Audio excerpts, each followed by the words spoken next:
Imagine your child vanishes from home and no one believes you. The police call him a runaway. Your husband shrugs. Everyone moves on, but you can still feel your child's presence like a whisper inside the walls until one stormy night the house gives up its secret. And the truth is far more horrifying than any nightmare. Before we pull back the drywall and reveal what was hidden for 6 years, don't forget to like this video, subscribe, and hit the bell. Because what you're about to hear is not fiction. It's a story that shattered a community and exposed a monster who lived right inside their home aboard a house. In a storm the spring of 1989, 13-year-old Jeremiah J.J. Marshall was like any other boy his age in East Point, Georgia.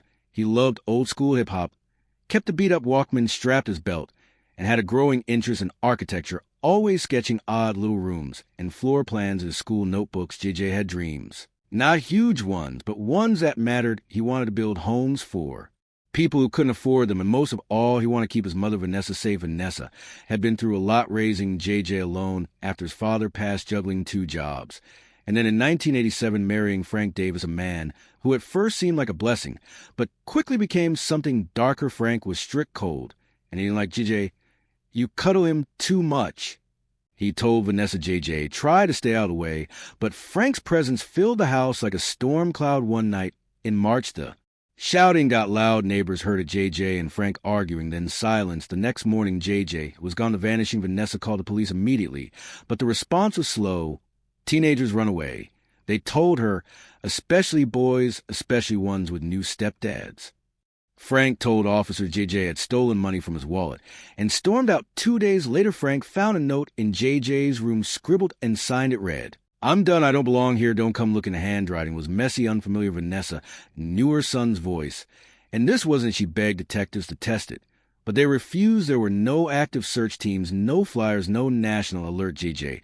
became a ghost, a name mentioned only in passing, a troubled teen who walked out the door, but Vanessa never stopped feeling it. J.J. hadn't run. He had been taken. And the person who took him was still in a house, a home full of shadows. Life with Frank grew colder after J.J.'s disappearance. He bricked up the garage windows. He kept the doors locked at all times, even from Vanessa. He said he was working on a project, said it helped him cope with the loss of Vanessa.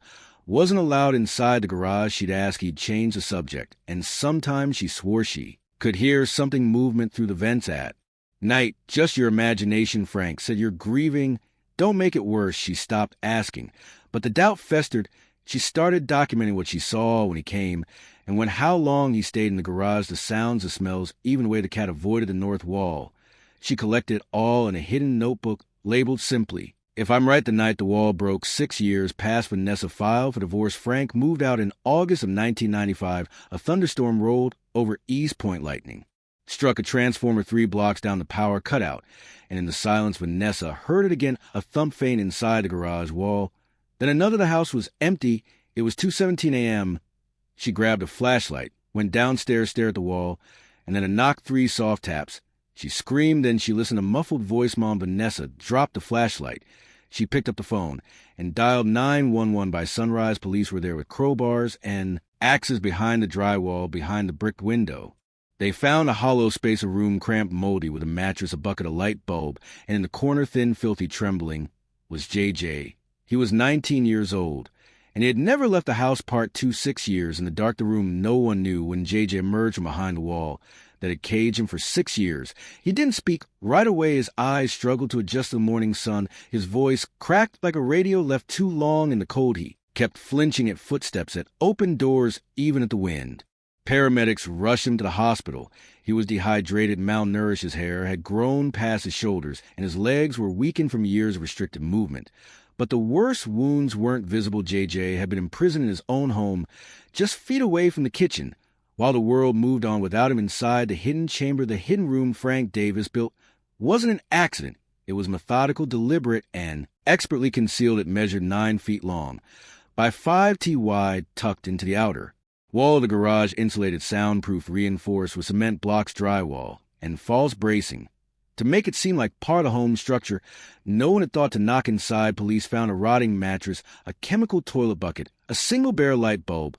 Connected to a switch outside the chamber, a stack of old magazines, a cracked plastic radio stuck on AM static food wrappers, cans, and dozens of small chalk marks scratched into the wall. 6 rows, 365 marks per row. J.J. had kept time and Beneath the final mark written in faint pencil, "She'll find me someday. How did he survive?" JJ told detectives that Frank came once a day, sometimes every other day, with food, crackers, soup, cans of beans.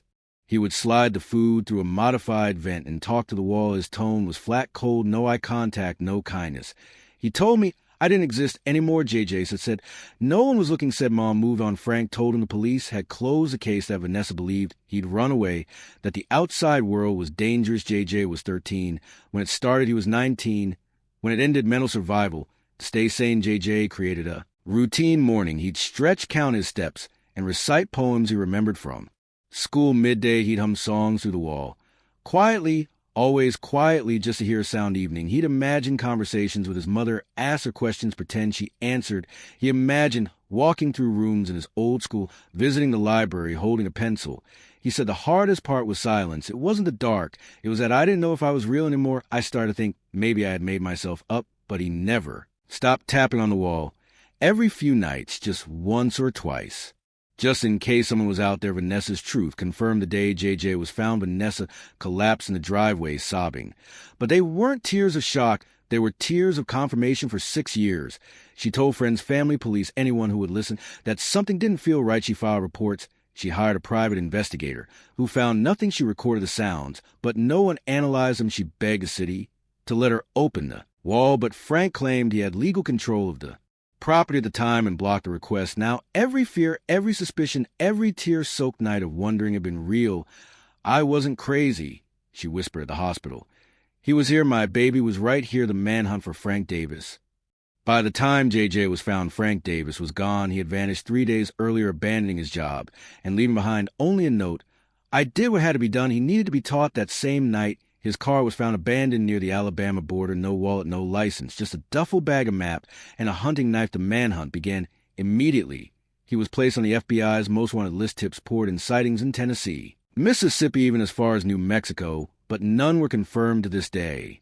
Frank Davis has never been found, and the question remains, did he flee, or was he simply preparing another wall in another house? JJ's recovery. JJ's physical healing took months. He had to relearn basic posture and strengthen his muscles to walk without pain. Light therapy helped him reacclimate to sunlight. His digestive system required time to adjust to normal food, but his emotional healing took longer. He struggled with trust, with speech, with crowded rooms, with silence. For a long time, he slept with the closet door open and the lights on. Vanessa stayed by his side. She decorated the hospital room with sketches he had drawn. "As a boy, we're going to rebuild you," she told him.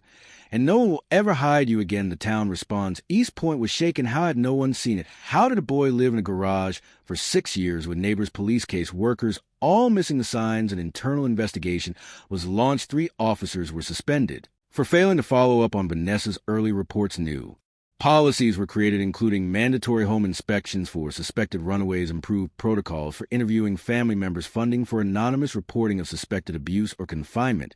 But for JJ, it was too little too late. The scars had already formed part. 3, a voice reclaimed from captive to witness. 6 months after being rescued, Jeremiah JJ Marshall sat in front of a microphone in a small courtroom packed with lawyers, reporters, and survivors. He wasn't a missing person anymore. He was a witness, a survivor, and as he took a shaky breath, his mother's hand on his shoulder, he said the first full sentence that stunned the room silent. "You don't forget what the wall sounds like. You just stop letting it decide how loud you can be." JJ's testimony wasn't about revenge. It was about truth, what it means to be erased, what it costs to be ignored, and how the people who fail to look are sometimes as dangerous as the ones who build the wall. The country reacts. JJ's story caught fire across the nation. He became the face of forgotten crisis. Black and brown children disproportionately written off as runaways rather than victims. News stations ran headlines like "Teen Found in Garage Sparks National Outrage the Boy Behind the Wall." Why no one looked justice too late. Social media exploded with hashtags and justice for JJ. Here the wall shall run away or forgotten. Thousands of families came forward with stories of their own mothers and fathers who, like Vanessa, had tried to tell authorities something was wrong. The difference now, they had to name a case, a face. JJ wasn't just a survivor. He was a spark rebuilding trust. Life after trauma doesn't move in straight lines. JJ struggled with crowds, loud noises, even the scent of drywall dust could send him spiraling. He saw a therapist 3 times a week, wrote journals full of questions and sketches slowly, painfully. He began to re-enter the world. He walked his first lap around a grocery store alone, he learned how to use a microwave. He signed up for art classes at a community center, but it was when he was invited to speak at a high school that something changed. At first, JJ refused. "I'm not someone to look at," he said, "but the teacher insisted you're someone we need to hear." The first talk in the school gym, JJ stood in front of 600 students. His palms were sweating, his voice shook. He looked down at his notes, then he looked up. "I don't know what it's like to live a normal teenage life, but I do know what it's like to be alive when everyone thinks you're gone. And I know what it feels like when no one listens. Don't ever let someone's silence be louder than your concern." There was a pause and a wave of applause, some students crying, others standing. And after that moment, JJ knew his story wasn't just his anymore. The foundation begins with the help of his mother and community advocates. JJ founded the Marshall Line Foundation, named after thin line scratched into the wall of his prison, a line that separated hopelessness from survival. The foundation's goals were simple: raise awareness about racial bias in missing persons reporting, provide grants to families of missing children to pay for private investigations, create training programs for police to detect and respond to subtle signs of confinement. Their motto: because some walls aren't built from brick, they're built from disbelief, testifying for change. In 1997, JJ was invited to testify before the U.S. Senate Committee on Youth Protection. He was 21. He stood beside his mother, lawmakers, and 3 other survivors. JJ's voice had grown stronger.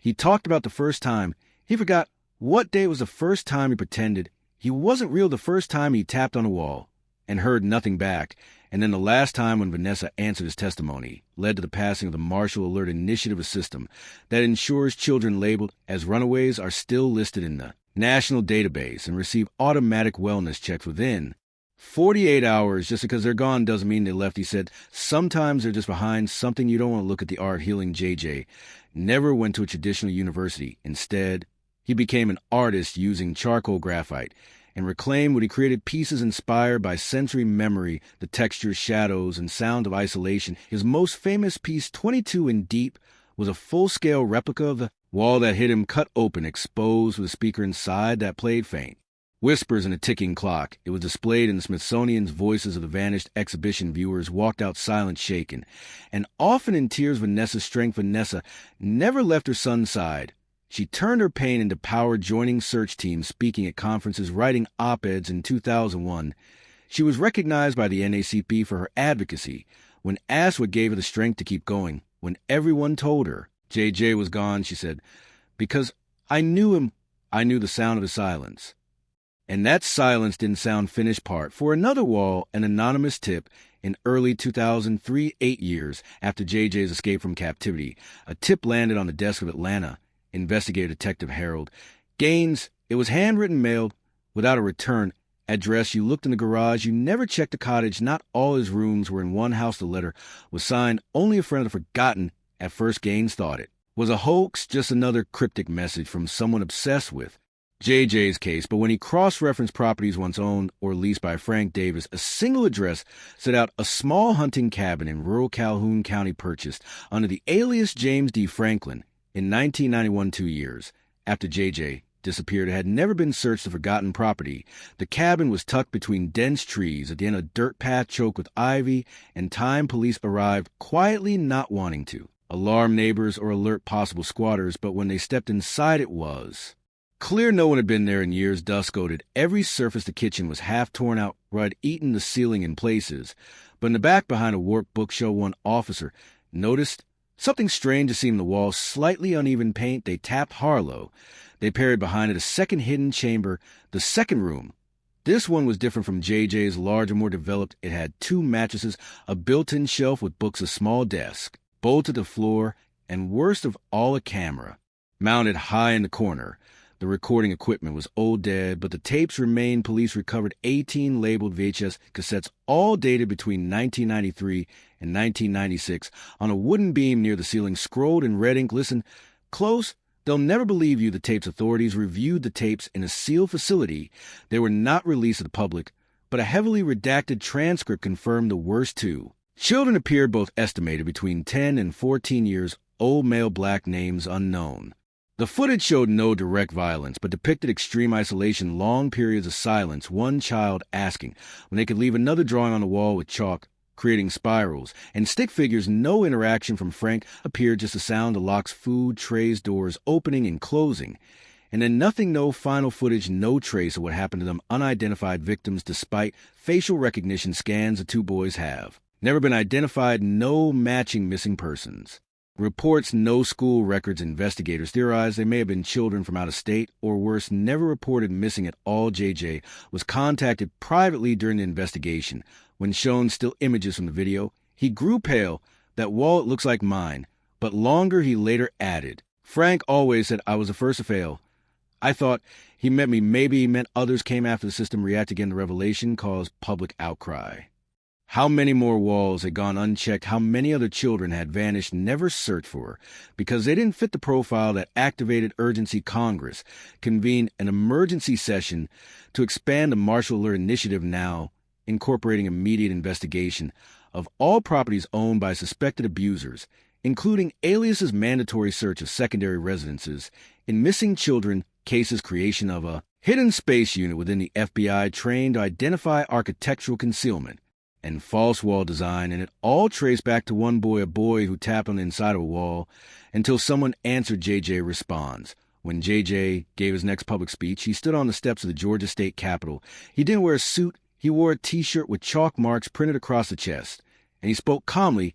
I wasn't the only one. That's a part that breaks me most. Somewhere someone else didn't get found, and I want to say to them I'm sorry, but I also want to say I'm still knocking through the crowd, and nearly 2,000 people fell silent, then rose with thunderous applause. The War Museum later that year, with support from his foundation and state funding, JJ opened the War Museum in Atlanta, a space dedicated to exhibiting artwork and journals from survivors of confinement, teaching visitors how to recognize signs of abuse, control, and hidden isolation, displaying reconstructions of real false wall chambers, including JJ's. In the second cabin room, the final room, is silent, no lights, no images, just a recording of JJ's heartbeat slowed and steady, playing through speakers as visitors walked through a replica of the hidden chamber.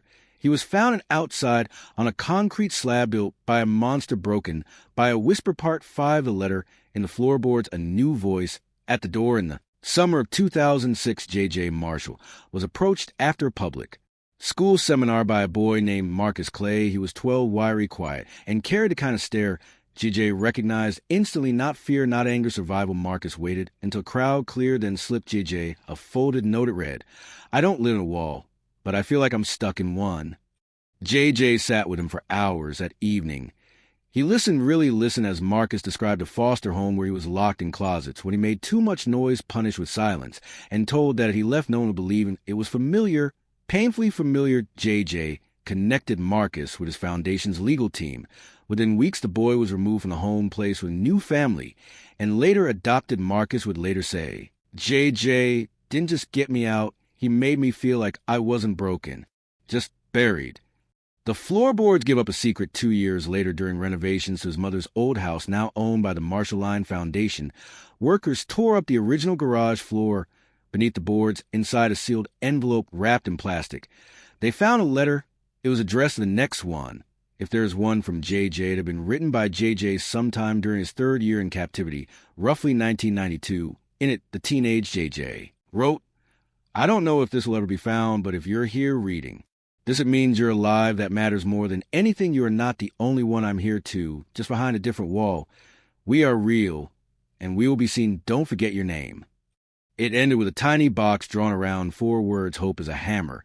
The words go national. The letter hit headlines again. Hope is a hammer became the tagline of a new awareness campaign spearheaded by JJ's foundation and the National Center for Missing and Exploited Children. Billboards went up in Atlanta, Detroit, Oakland, and Chicago. Each had the silhouette of a child standing in front of a brick wall. With those 4 words, donations surged. Hotlines flooded with calls, some of them from people who had stayed silent for years, unsure if their experiences were bad enough to report. JJ said in an interview, it's not about how deep the room was, it about how long someone kept you from the door. A full circle moment. In 2012, JJ gave a commencement address at the same high school he never got to attend, now 36. He stood in front of graduating seniors, thousands of eyes locked on a man who turned isolation into impact. He held up a piece of sheetrock from his former prison, framed and sealed behind glass. This isn't a symbol of what was done to me, he said. It's a symbol of what I did to it. I lived and I learned. And I knocked hard enough for the world to answer. A standing ovation followed, but JJ wasn't finished. The ghost of Frank Davis, though authorities believe Frank Davis had likely died in hiding or by suicide. No body had ever been recovered. That changed in 2014 when a fisherman in the Apalachicola River in northern Florida discovered human remains tangled in netting. Dental records confirmed the identity. Frank Davis had drowned. His backpack contained a journal soaked but partially legible. Inside were pages of delusions, paranoia, and cryptic drawings of walls, locks, and spirals. The final legible page read, "The guy out the wall didn't hold the quiet, was broken." JJ was notified when asked how he felt. He paused, then said, "Relieved, but not satisfied. He's gone." But the silence he counted on still lives in too many places. A final gift on the 20th anniversary of his rescue. JJ stood with Marcus Clay, now a youth counselor, and unveiled a new wing of the Wall Museum. It was called a Room of Echoes, a space where survivors could record their own stories in private booths. Their voices were stored in a rotating exhibit, each visitor hearing real experiences in whispers just like those JJ once imagined. Through the wall, JJ's voice was the first entry. "This is JJ. I was 13 when I disappeared. I was 19 when someone finally heard me, but my voice didn't stop there. And neither will yours." Epilogue. His legacy lives on. JJ Marshall never became the architect he dreamed of being, but he still built. He built awareness. He built bridges. He built systems where none had existed. He built a world where kids like Marcus wouldn't be ignored. And in doing so, he became more than a boy behind a wall. He became a man who broke them. Like and subscribe if this story moved you, because someone out there is knocking, and maybe your voice is the one that finally answers.